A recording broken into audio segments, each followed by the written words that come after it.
Going to my grandmother Addie's house used to be the best thing in the world. I remember not being able to control my anticipation for summer break because I would always end up staying with her for the whole summer. So during the beginning of summer break 2009, we were all rushing around the house, packing our things early in the morning. Everyone was excited to make it to Grandma Addie's house for the summer. My brother, Robert, Devin, and I packed like usual in the back of our parents' van with our normal fussing and shoving. We continued our traditional bickering during the 5-hour car ride while our parents tried to give us things to do to keep us occupied, which normally didn't work. We always seemed to get sleepy halfway through the car ride anyways. When we made it to my grandmother's house, it seemed a little off at first since she was not there to greet us with baked goods like she always does. I remember that my mother had to rush to the door to knock and see if my grandma was home, while my dad unloaded us and our things out of the van. She was home, but it took her a moment to answer the door. When she did, she seemed fine, but a bit distant. This made my parents a bit worried about her, to the point everyone thought that she was sick. We did our routine long greetings, hugs, and kisses. My brothers and I ran throughout the house playing and trying to convince her grandma to play with us. She was not interested, which was also strange, since she was always down to play and hang out with us from the moment we arrived to the moment we leave. Nonetheless, my siblings and I proceeded to play until we had to go to bed. The next morning, we were accidentally woken up by our parents standing outside of our bedroom. They were attempting to whisper. My mom made a comment to my dad about my grandma, saying she isn't acting like herself. We need to mention her getting help at some point during this visit. My dad replied to her with, "She might just be having an off day, sweetie." My mom, in anger, replied, "Alex, an off day is forgetting your phone at home, walking through the house at night, babbling gibberish is not an off day." My attempt at cracking the door open to eavesdrop failed horribly. The moment I pulled open the door, my dad almost fell inside the room, which stunned both of us, because he was leaning against the door a bit. Our parents greeted us like nothing was wrong, so I didn't think to question them about their conversation. Besides the fact, they would have gotten upset for me being nosy. We just got ready for the day and ignored the whole situation. Later that morning, I learned that our cousins were coming over for a few weeks. After hearing this, I stayed by the door waiting for them, since one of my favorite cousins, Sam, was coming over. Every single time Sam came over, we had a blast, and she was and still the nicest person I know. I watched the window by the door like a hawk for a few hours until I saw that her dad was pulling in the driveway. Before my uncle could park his car, I rushed outside to greet them. Sam must have spotted me as well because she also rushed out the car. Me and Sam collided into one of those rough hugs since last summer. Me and Sam rushed to the back of the house to do our usual farm adventures and games. Our favorite thing to play was hide and seek in the old barn on Grandma's property.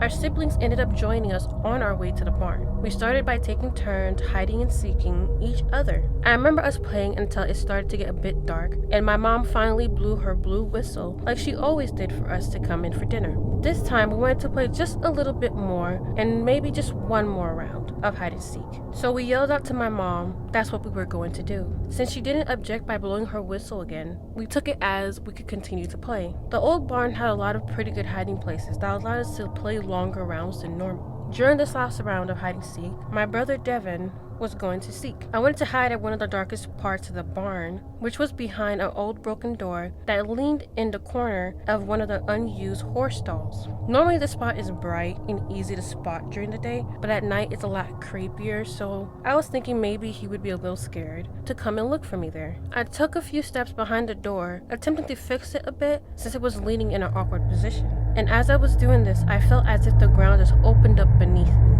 I didn't have enough time to react. I fell into this random hole that I'm certain wasn't there a second ago. We hid in that spot several times earlier that day. I started yelling out of hope somebody would hear me and come looking for me, but no one answered my cries for help. I looked around and realized that it was pretty deep and wide, so I couldn't position myself in a way to easily get out. Regardless, I tried climbing my way out, but with every attempt, I slipped. The wall was slippery and freezing cold. All I could do was continue to scream for what seemed like hours, and no one came looking for me. I forgot how I fell asleep, but I'm certain that I cried myself to sleep. I woke up to something climbing on my face. My knee-jerk reaction was to smack it off me. After I moved my hand to see what it was, I noticed that it was one of the biggest spiders I have ever seen in my life. I wiped my hand on the wall to get it off. while moving to the other side of the hole to get away from it. Even though the spider was dead, seeing it made me feel gross. While sitting in a corner, I kept thinking to myself that eventually someone would come looking for me, since I've been missing for a very long time. On occasion, I felt as though I was being watched. Even that morning, I thought I heard and saw the silhouette of someone looking into the hole, but when I stood up to yell, they were gone. I watched as day turned into night, and day again several times, while I was afraid and alone. I lost count after day 10. I started to lose hope, and sometimes I would scream so much that my throat would be so sore to continue. I continued to try climbing out the hole until my fingers were covered with cuts and some of my nails were missing. I was cold, often waking up wet, hungry, and weak. Sometimes it was really difficult to stay awake. It seemed like weeks went by before I heard people. I was surprised since it was raining pretty hard that day. I heard who I thought were my cousins and siblings messing around in the barn. I mustered up all the strength that I could and started to yell, and then everything went silent for a moment. I heard footsteps come closer, and this made me start to yell a bit more. When they got closer, I realized that it was not anyone from my family. It was a group of neighborhood teenagers. One of the girls screamed so loud that it caused me to jump backwards, hitting my head against the wall. One of the boys ran off, while another one told me to stay where I was, as if I was going to venture off anywhere. I remember the girls attempting to calm me down as I cried. The boy that ran off brought back a partially broken ladder, with the other boy having to jump into the hole since I didn't have enough strength to climb up myself. They proceeded to ask me questions as they wrapped me in a jacket, but I couldn't answer them and just pointed towards my grandma's house in the distance as they headed outside the barn. They rushed me over to the house while one of the girls called the police. The four of them were in such a panic that the boy that was carrying me fell a few times trying to keep me steady in his arms while we went over a few hills and dips. When they arrived with me, banging on the back of my grandma's house, it took a while for someone to answer. So much so that they asked me if I was sure this was my house. My dad answered the door, and the expression of his face said it all. He was mortified and confused. I just remember him saying, "Oh my God, Amber, what happened?" as he rushed to pick me up out of the boy's arms. Everyone rushed inside the house. He yelled out for my mom while he placed me on the kitchen table. She must have not heard the first time he yelled out for her, but when he yelled out again about me to my mom, her response was, "Amber is in the car. She is helping me pack everything up." She must have thought that my dad was playing a joke until she came into the kitchen looking at me. She rushed to my side and started brushing my face with tears in her eyes. "You were just outside with me in the car. What happened?" I was too tired and confused to tell her otherwise. My grandma came running into the kitchen because of all the commotion. She took one look at me and rushed towards the front door yelling at my mom, "Where's the other one?" Everyone looked confused and didn't understand what was going on. My dad just took me and placed me inside the car. He was tired of waiting for help to arrive. I don't remember what happened on the way to the hospital. I just remember waking up in the hospital bed with my family around me. My grandma sat next to my mom at the foot of the bed as she tried whispering to her. It happened again. "I told you to watch them closely all summer, and you thought that I was crazy. They've been coming more frequently this year. I told you, and they tried to switch with one of us again. I warned you that this would happen if given a chance. You didn't listen." My mom cut her off.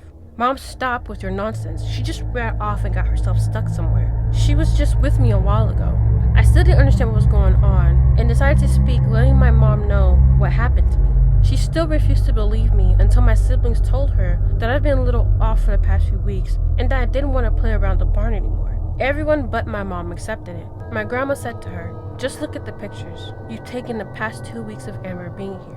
The eyes will be different, shape and color, compared with pictures you've taken prior to coming here. The differences won't be too far off from the original, but when you really compare them, they are not the same." My dad grabbed my hands and said, "Amber has been a bit different from before, but I wasn't sure. She didn't want to eat lasagna, and Amber loves lasagna. I thought she just was growing out of things, but it was little things as well." My brother Robert mentioned that Sam left early because he caught me at the time threatening her about something. We watched as my mom reluctantly started looking through the photos on her phone. The fear was all over my mom's face as she started to swipe through the pictures. My father walked over to the other side of the bed to see the photos as well. My brother Devin stated, "I knew her eyes were hazel and not brown." Mom made it seem as though it was the lighting or something. My dad kept getting more visibly upset with himself for not noticing it. My grandma explained that every few years on her property, these unknown beings would come out looking for unsuspecting family members to trap and take over their lives. She stated that it's happened before to other family members that visited more frequently. My grandmother tried to tell my mom prior to visiting not to come because it wasn't safe, but it seemed that she didn't listen like she always does. My grandmother was going to mention something about my grandfather, and my mother stopped her. When I got a chance to look at the pictures, it was so obvious to me that that was not me. Her smile was off.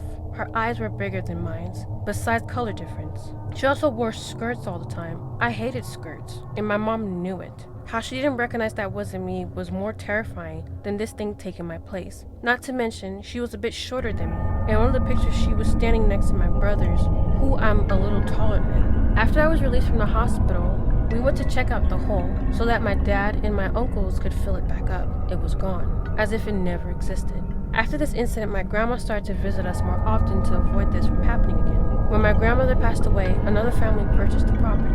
My parents spoke to them. From what I understand, they didn't really believe them, so they stopped trying after a while. I can't get over how I could have died and been replaced, and my parents didn't notice. My dad, I can understand. He was oblivious to most things, but my mom, she's in constant contact with me. She even bought tons of dresses during the time I was gone to celebrate what she thought was me becoming a proper young lady. Hey guys, if you enjoyed this video, please subscribe, hit your notification bell, and like this video. We will be posting more. Thanks!